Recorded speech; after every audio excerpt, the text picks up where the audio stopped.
It's July 31st, 2017, and this is the K-12 Engineering Education Podcast.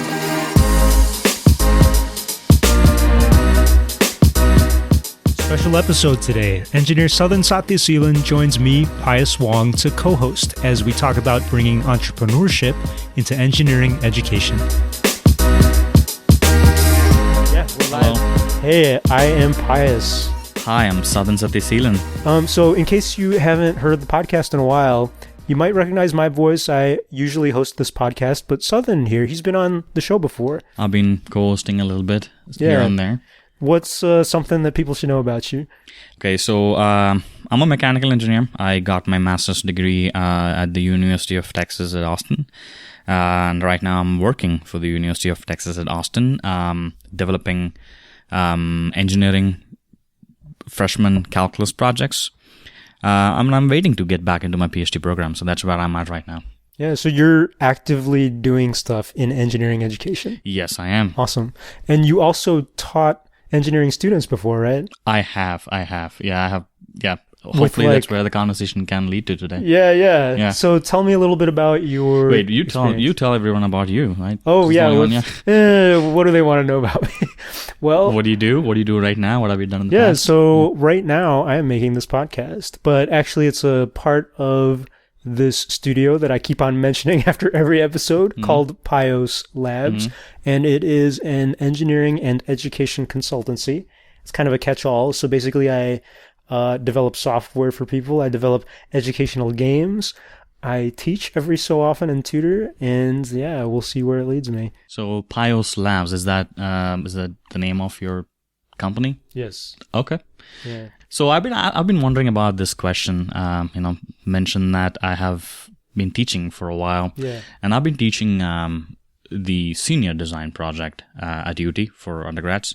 So this is the pre-final semester.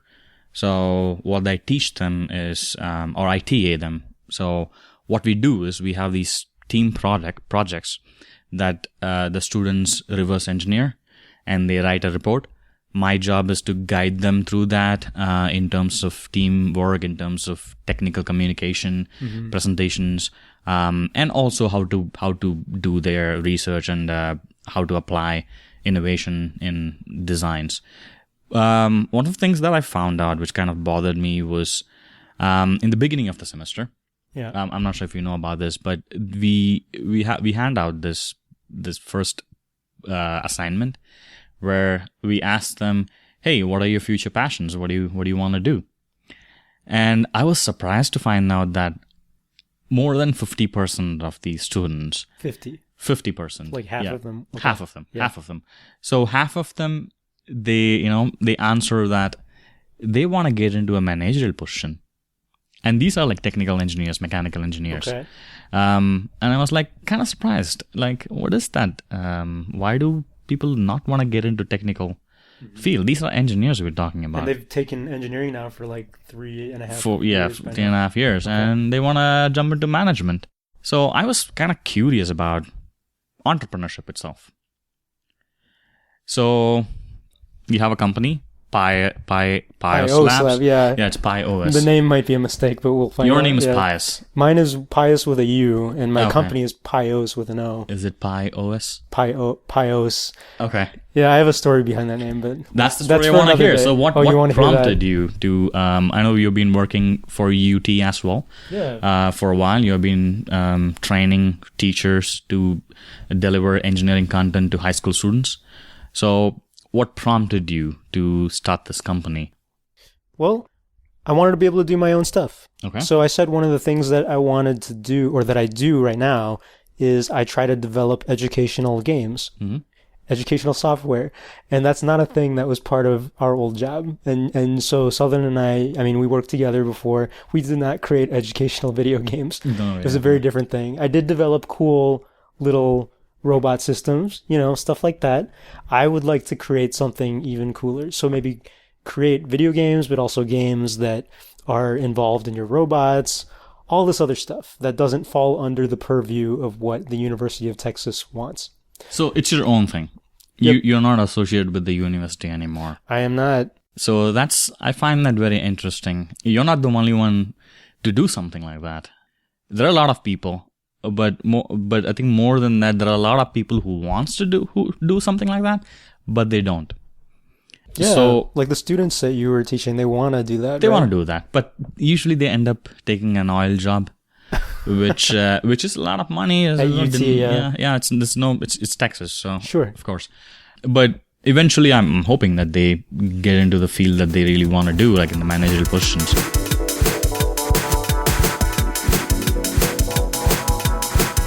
What is entrepreneurship from your experience till now? I would say entrepreneurship is delivering and selling a product to customers. Okay. That's what I would call entrepreneurship. And it does make me wonder what your students thought entrepreneurship was. Did they even know? Because I probably knew on a surface level. And by the time I actually quit my job and started to create my own job, I'm discovering what entrepreneurship is. And so I wonder, do these engineering students have any idea what they really want, like when they say that? You know what? I'm not sure. I'm not exactly sure about that. From my understanding, all I see is they're technically skilled people. They're smart people. And they want to create something. That's very clear about specifically the project that we do is reverse engineering. So they have to innovate something. It's very clear that they want to apply the skills that they learned to do something that's other than a desk job, so to speak. Right. Engineering is a professional degree, so technically you can create a livelihood for yourself if you wanted to. Oh yeah. So yeah, I'm not sure why they. Maybe they intuitively understand entrepreneurship. Maybe they don't know the definition of it. Like you were talking about, you jumped into it and you're learning more about it. Maybe that's where they are in. Yeah, and that's the thing. Like nobody taught me when I was growing up how to start a business. And definitely not in college. I mean, I took a class once in grad school, and that was probably the closest I had gotten. They always say that the best entrepreneurs, they already figured out what to do when they were a young kid. Like they started their own hustle. They mowed lawns, or they started their own lemonade business or whatever. I didn't do that. So I don't know. Like I'm getting my training late in life. And I wonder if a lot of students in college know they want to do this. Is it because they got their training before? If so, how did they do it? I seriously doubt that students got training in entrepreneurship when they were growing up. Most kids. So would you say entrepreneurship and leadership skills, how much do they overlap? Oh, they overlap a lot, you know? Because entrepreneurship means that you're actually, creating a product, selling a product, and leading everyone involved in that process. And even if it's just one person, I mean, you got to get people on board. You got to get your customers on board and your investors on board, all that stuff. It seems like even if you are the only one, there is a lot of planning that's involved in your own life. Yeah, that is at some level self-leadership. Do you think that a part of engineering education should include entrepreneurship education? Oh, I totally think so. And this is coming from a very personal experience of TAing that course. Right. There is definitely a need. So what did you see? Like, were they not good organizers or leaders, or did they not have these qualities that you think entrepreneurs need? So, you know how engineers have this reputation for being socially inept? Yes. Yeah, so I make that joke all the time about myself, so yes. But okay, so in my opinion, entrepreneurs are somebody who it's not really about the social thing, but good communicators at the least. Yes, I agree. Yeah, so I'm not sure if that level of that kind of teaching happens in engineering schools. Because they're focused on other things. They're focused on technical math stuff most of the time. Yeah, milling and CAD and whatever else goes on. Yeah. Okay. So here's a different question. Is is education and entrepreneurship important? Yeah. Why would you say so? Is your entrepreneurship life right now? Do you wish that you had learned something before? Yeah. I mean, I could answer that for me personally. Like, I mean, I didn't know that I was going to try to do my own thing when I was younger. Okay. And it's just something I grew into. But like, at least if I had that background, I could have maybe fallen into this job earlier.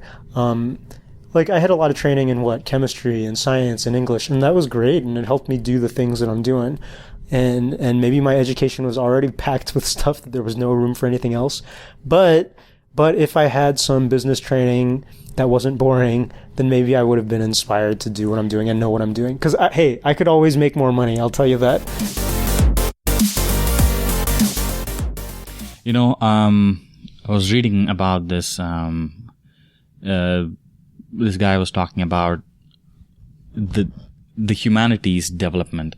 So right now we understand the reason we are doing these podcasts, engineering education, is because we understand the importance of engineering itself in our day-to-day lives in terms of improving humanity's future. Now, in that sense, one of the biggest reason why entrepreneurship education is important from my perspective and from what this guy was talking about is, in human history, there were always been one certain group, one certain institution that kind of controls or kind of influences every other sector. For example, in the past, you can see religion playing a huge role in shaping up the human future. And then it became politics. Politics became a big influencer in how... And kings and yes. In that sense, in a very big picture sense, I think we are at a point where the leaders of the world are actually business people. Oh, yeah. A lot of people would agree with you. Yeah. So, for example, Elon Musk, he's taking people to Mars. Like, what? Yeah. Well, if you follow Reddit at all, there's a lot of people screaming about how corporations might have too much influence on everything, but who knows how much we can stop that. I don't know. Right. I mean, even if it took thousands of years to stop monarchy, thousands of years to reduce the influence of religion. So it's inevitable. We are at a time where business leaders are the ones that are influencing the world we live in now and in the future. Because you look at these big corporations like Google. Sure. The revenue of Google is bigger than some countries even. Yeah. So these are big influences on the world.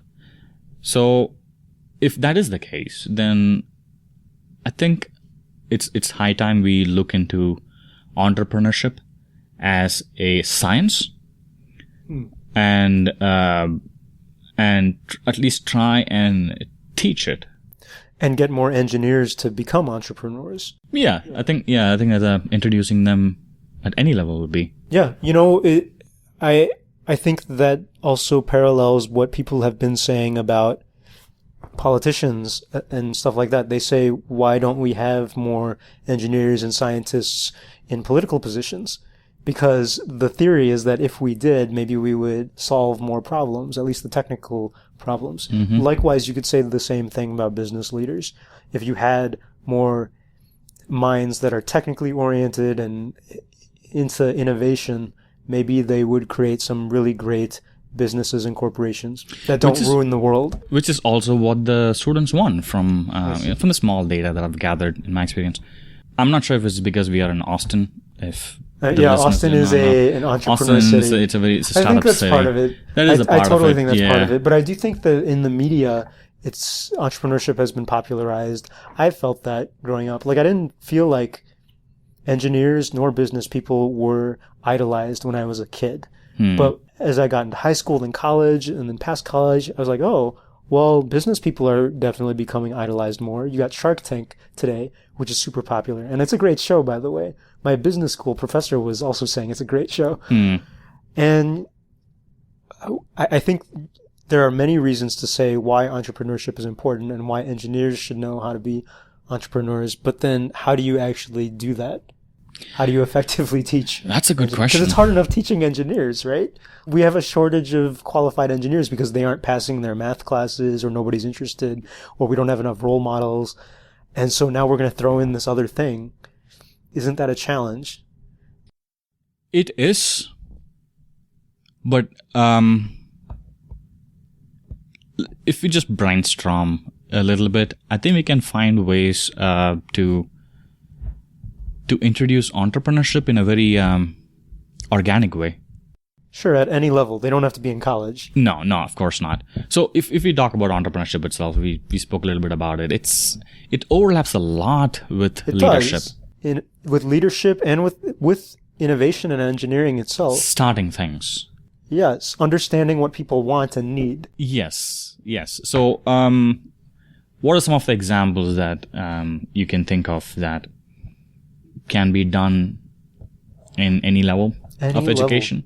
Well, that might be able to teach the idea of, or impart the idea of running a business, how to run a business, how to sustain a business. Yeah. And I'm thinking about it in an engineering context. Well, I'm just going to throw ideas out there. Okay. If we're going to do that. Yeah, we can do that. Yeah. I already mentioned the classic start a lemonade business, start a lawn mowing business. So those are all the stereotypical kid businesses. So do people do that in America already? They do. Yeah, they do. And part of the reason why they have Girl Scout cookie sales is to teach business sense. Interesting. There are a lot of programs like that. Okay. When I was a kid, I remember that whenever every spring would come and there's baseball season for Little League, they would have kids selling candy bars and stuff for their team. So there are all those things. I don't really know how effective those programs are in teaching money sense in kids, or organization, but maybe that's something. I mean, I think the lemonade stand is a great example of business, starting and running a business. If any kid, I'm guessing it's done in around like middle school level. I don't even know if people do it anymore, to be honest. Okay. It's like one of those things that I think of in Charlie Brown. Like, yeah, I've only seen it in cartoons. From the 1940s. Yeah. Like, I don't know if people do that anymore. If people are worried about being poisoned by strangers and stuff. Wow. I've heard that that's a concern. In any case, I think watching Shark Tank sometimes can be inspiring, honestly. Like, kids can look at that and see other young kids starting businesses. They've had a couple teenagers and middle schoolers on that show. So that's really interesting. They're obviously helped by adults, but maybe that's the lesson. The lesson is, even if you're a kid, you can find people to help you and to teach you. And don't be afraid to ask. Don't be afraid to research and look things up. So I hope that that's something that they learn.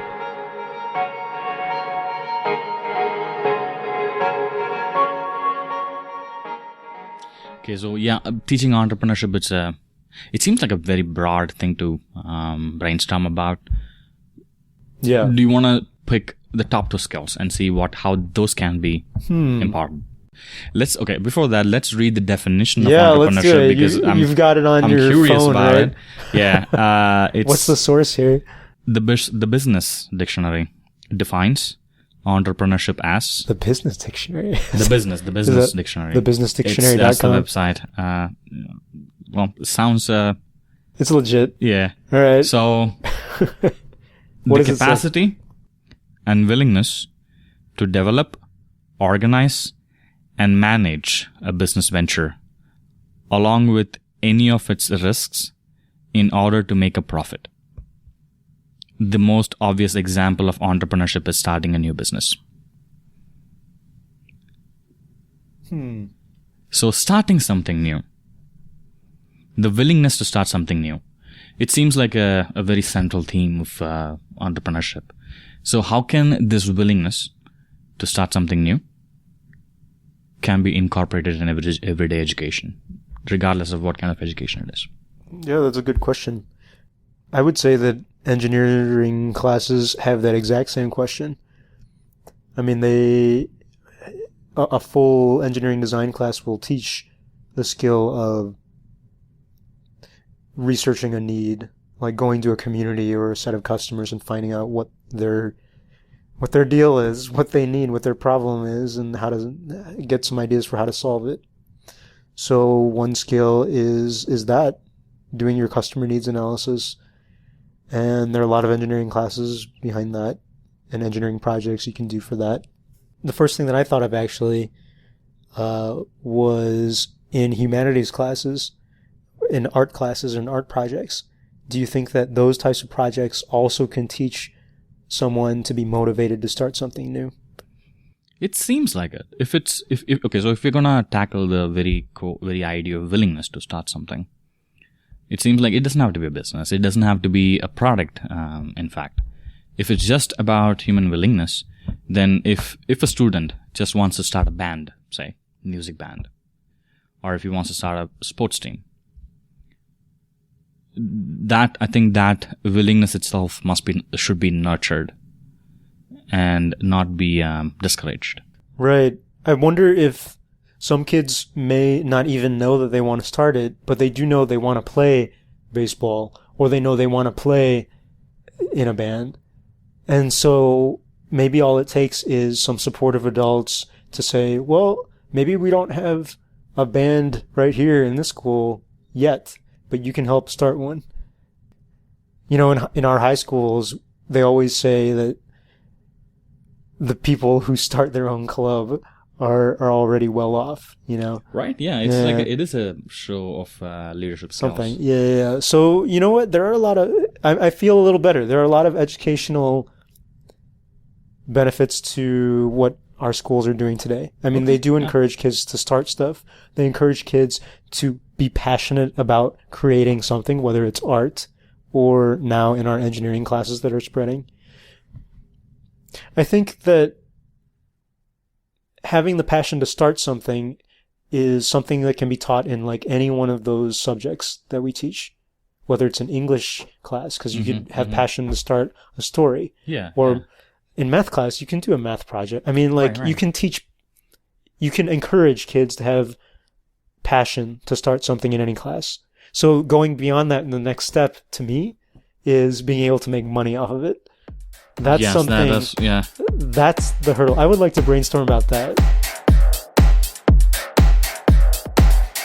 Okay, so one of the key things that in the definition of entrepreneurship is you not only manage the organizing, the business stuff, you're also managing the risks that's involved.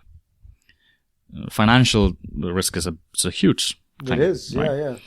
So here we are at an undergrad engineering level senior students who know that they want to use their skills in something that's more close to their heart, so to speak.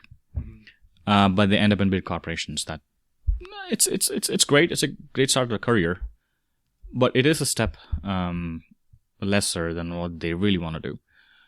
So the biggest factor for that is the risk that is involved. Right, they're not willing to take that risk. Yes. You know, so I have a couple answers to that. I don't know, and then you can tell me what you think. Okay. My immediate first thing that I thought of was very simple: improv classes. Okay. One of the biggest things that they teach you is to be okay with risk. It's so funny how one of the biggest fears of people is public speaking or looking stupid on a stage. Right. And if you're forced to do that in an improv class, you get over it after a while quite easily in a fun way. It becomes positive. It becomes a thing that you embrace. You embrace the risk, and in a way you embrace failure, because on stage it's fine. No one's getting hurt. Interesting. And so I highly recommend that. I have a friend who I met from improv class who also took trapeze class. What is that? It's you learn how to swing on a trapeze. Wow, okay. And something like that. So I'm not saying that you should put yourself in physical danger and do something like that, but I think that sports in general, like trying something new that you don't know how to do, is another way to get over that. Like, this whole thing about risk taking is being able to judge the amount of risk that you're going to face, and if it's a reasonable amount of risk, to feel that emotion and be fine with it. I think that successful entrepreneurs are willing to fail a lot. They're willing to feel the emotion of being I think the key word is measured risks. Measured, yeah. Calculated risks is that special phrase. Calculated. Yeah, so exactly. So there's a couple, like this whole idea of risk, this question of risk, I mean, has a lot of little details. Yeah. One idea is being able to stand it. That's the part with the improv class. But then how do you measure it? And how do you measure it accurately? Those are two more questions. So the whole finance game, teaching people how to deal with money, that's one way to help measure your risk. So I took a macroeconomics class in high school, and it was really boring at the time. I only took it because I needed social science, but it's like, that's my first foray into analyzing money and stocks and bonds and all that stuff. And like, you can put numbers to a risky business, literally. And so if kids are taught how to apply valuations literally to different ventures, that would be cool.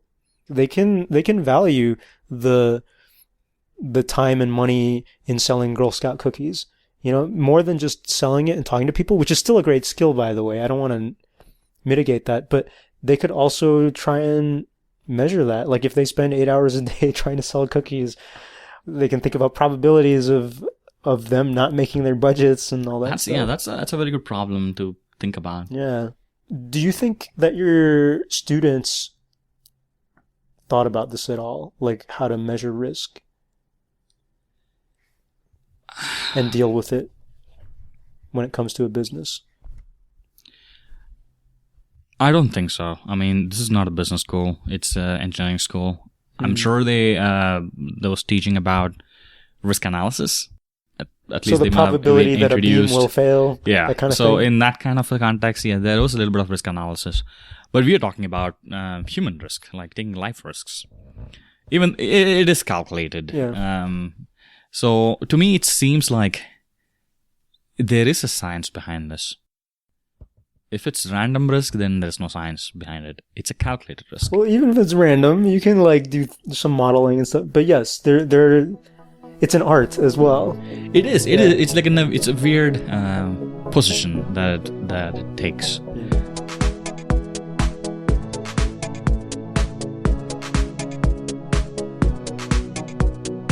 I'm going to change the gear and ask you a different question.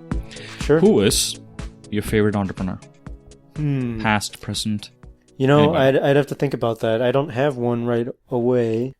I would love to make as much money as, Zuckerberg and Facebook, but Facebook itself has its own flaws, Right. So let's just stick to just the entrepreneurship skills. Right. Of it. Yeah. So what I don't business know. does is... I can tell you what I admire about certain people. Okay.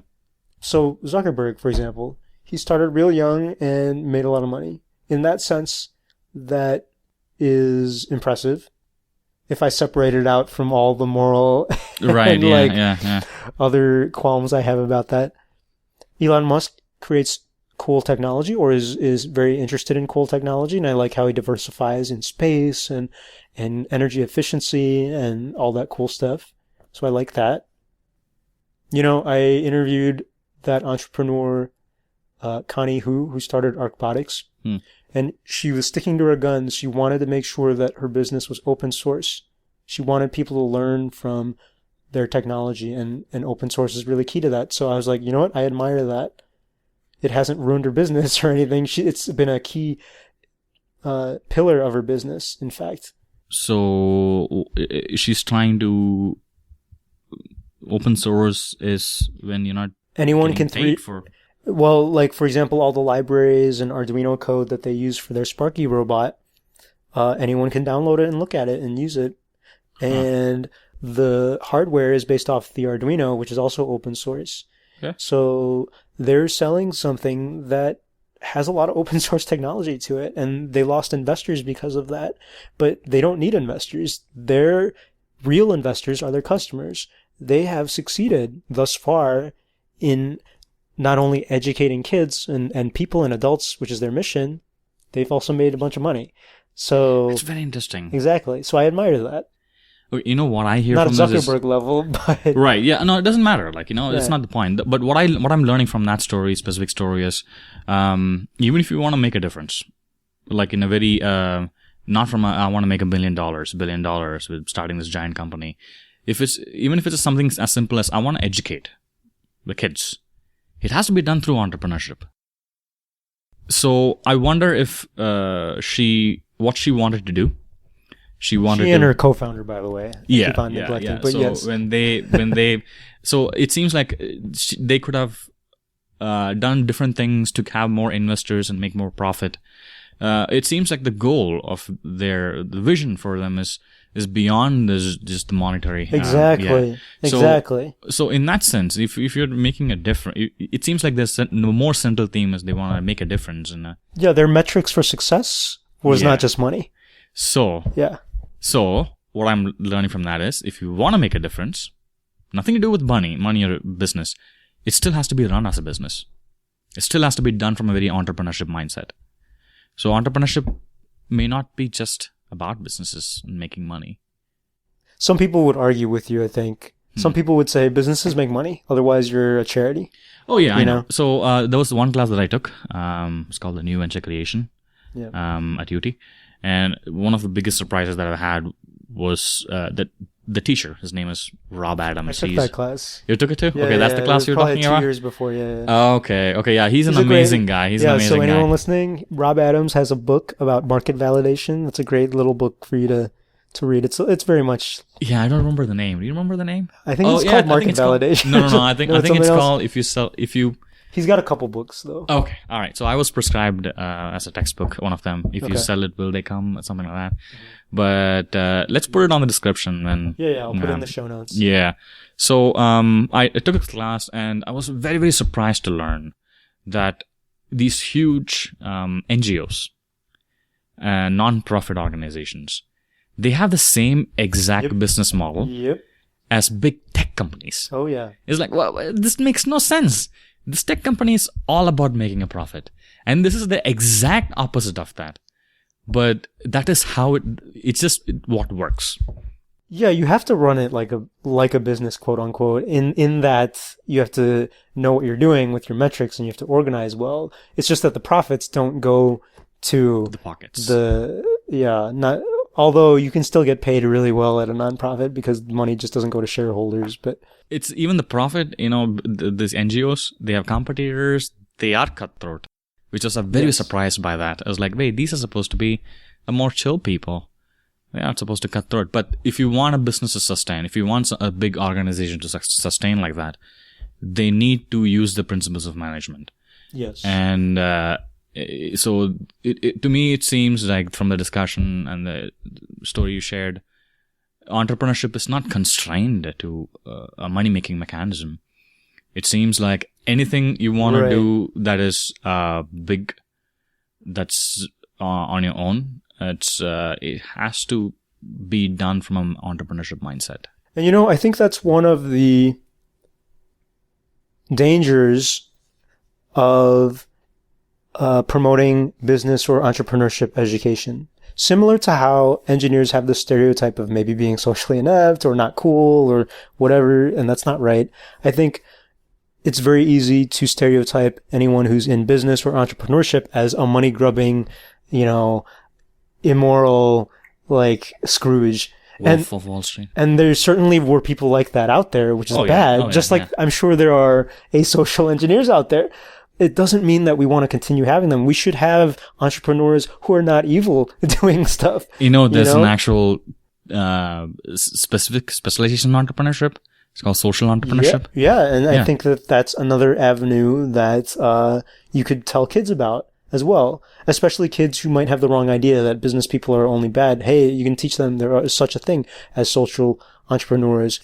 Like the whole theory of America and American capitalism is that quote unquote better companies will beat out the rest. I don't know if that's true. Competition, yeah. I don't know if that's true all the time because there are certainly companies that do bad stuff that have survived a long time. But the idea is, hey, if you are one of the, good people with values that you aren't going to compromise on, hopefully maybe you can start a good business that actually helps people. Hopefully business won't poison you. That's what people say about politics, that you... Power corrupts. Yeah. And as you just said, corporations and business people, they're going to be the new powerhouses. Hopefully power will not corrupt you. I think they already are. Yeah, and so this is a dangerous thing. This is a tricky discussion. Well, yeah, okay. It's not. I'm not really. I'm not really interested in if it's good or bad. Or it is what it is. Okay, so you're more along the philosophy of this is what's happening. This is what's happening. So we better start learning to. All the better reasons for teachers to start teaching entrepreneurship. Kids. Yeah.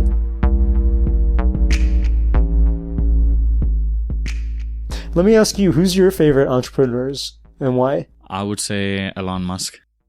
The reasoning is simple. It's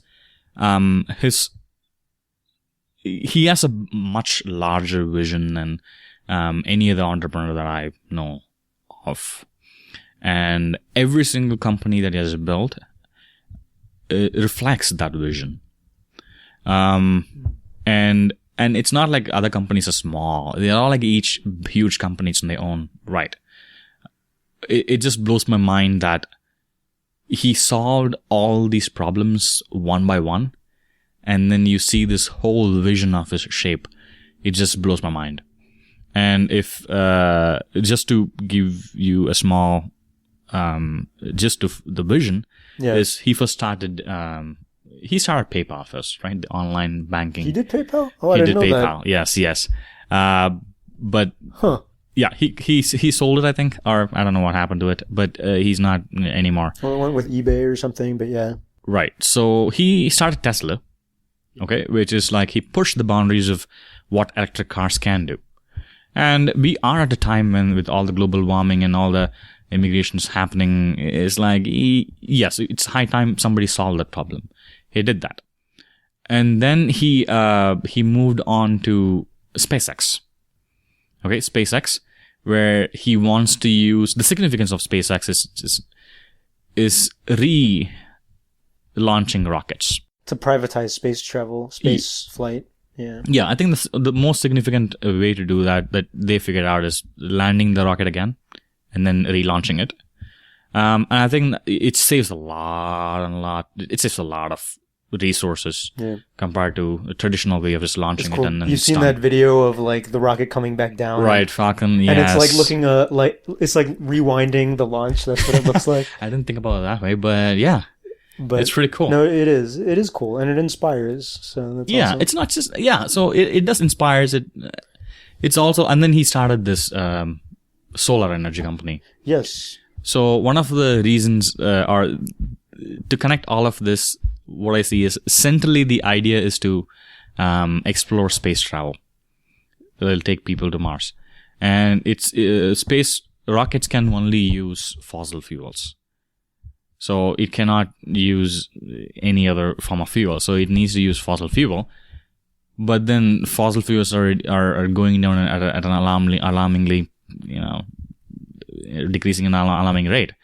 So you have a solution for that. That is introduce electric cars. And the significance is not just, Tesla has a car. No, the significance is, hey, electric cars are viable.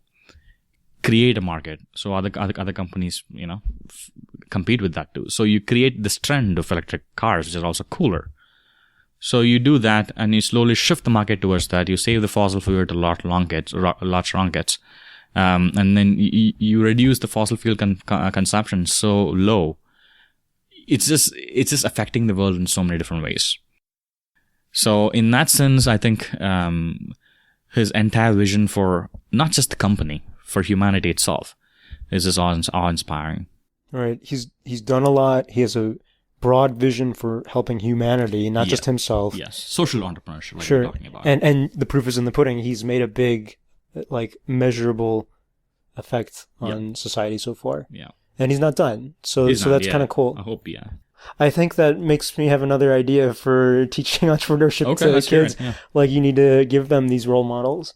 If you heard about someone who was like you, who could overcome everything and figure out how to be an engineer, I bet it's the same thing for a successful business person, let alone an engineer/business person.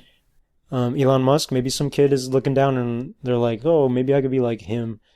Right. And in the case of other people, maybe like her, or maybe like this other person, And so think about it. There's a bunch of other resources out there to give examples of those people, like I don't know, all those STEM engineering networks like linkengineering.org. You can get connected to engineers, but maybe you can get connected to entrepreneurs as well who are successful. Just I wonder though, entrepreneurs by definition, if they're super successful, they probably are really busy and have all these people around them, right? I mean, how busy are you right now? Oh, I'm busy, but I'm not even that successful. I'm just doing this podcast, you know? But, like, I'm super busy, and I need to make money still. Right, but the thing But is... yeah, like, so we can't it's get the risk. You're calculating Elon the Musk risk. to go visit the local middle school, can Yeah, we? you can. So... So that's a challenge. Actually, yeah, that's another need. How can we bring business people into the classroom? So we know a teacher up in the Northeast who is starting a company as well as teaching, right? Melanie? Yes, Yeah, Melanie. she's been on this podcast before, but she is super busy because when you're an entrepreneur, you have lots of stuff to do. And I think she's doing it in middle school, high school level. I think so. Yeah. And she's teaching also. So it is starting. It's definitely something that's happening right now. Yes, she's in the stage of market validation. Well, a second round of it. No, I meant entrepreneurship education is Oh, happening. well, no. What I was going to say is she is doing it for herself. As far as I know, she's not teaching an entrepreneurship class. Oh, she is. Well, I'm not sure if you know this.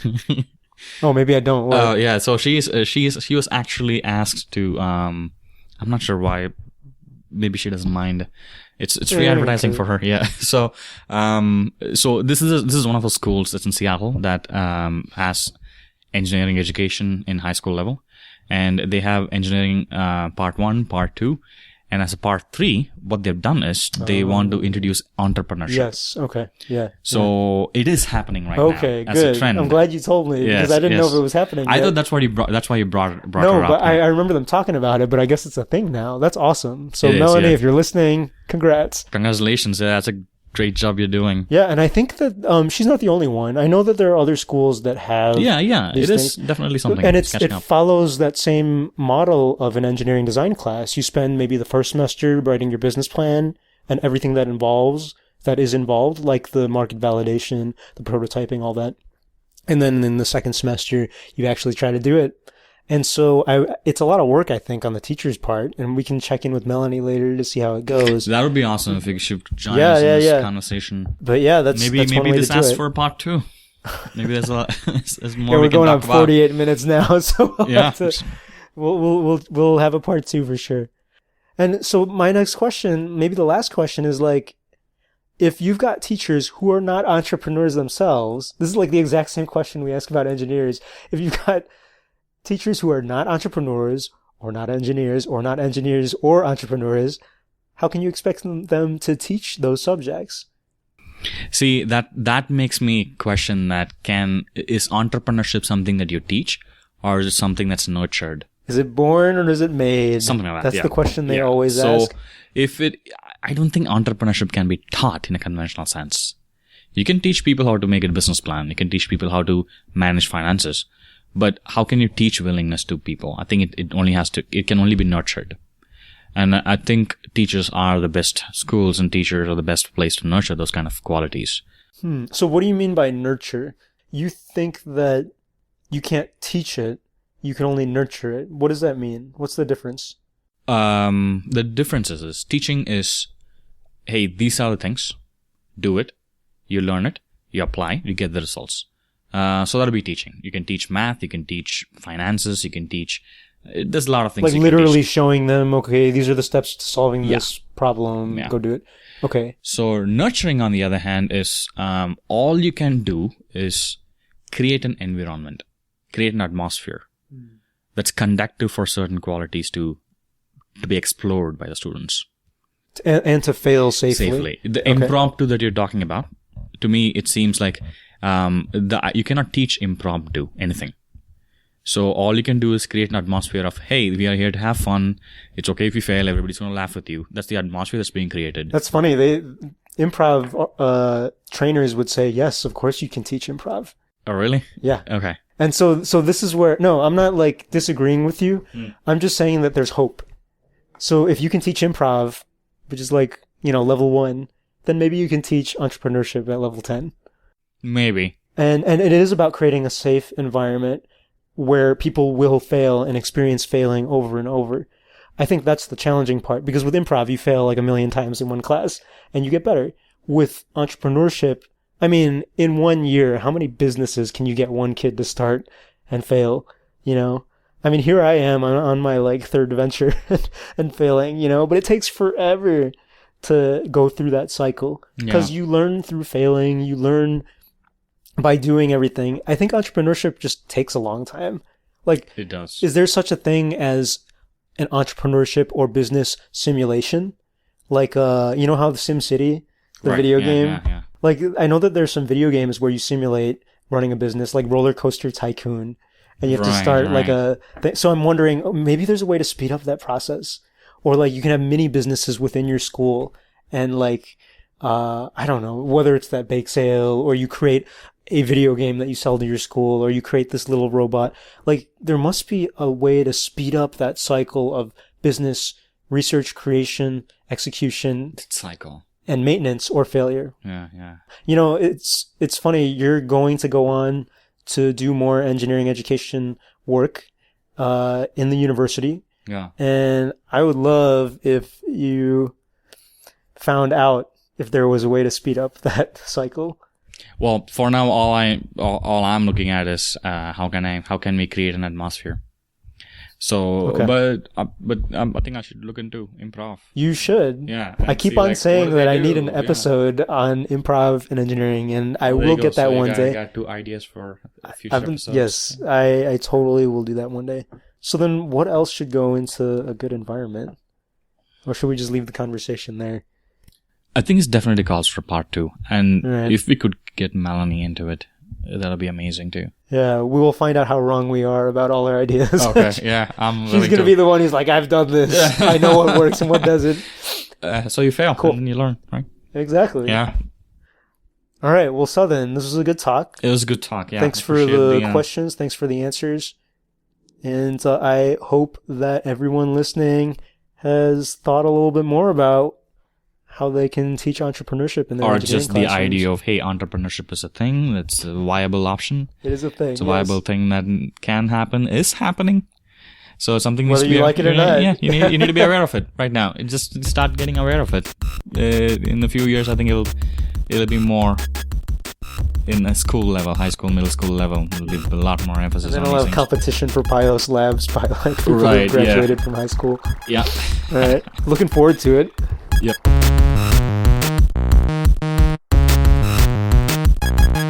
On behalf of both Sadhan and me, thank you for listening. Let us know your thoughts on all this. Message the show on Twitter at K12 Engineering, message Sadhan at Sadhan Sathya, or message me at Pius Wong. If you listen on iTunes or Stitcher, please give us a rating and a review. Follow the show on Facebook, and finally, you can send love to the show by donating on Patreon to Pius Labs.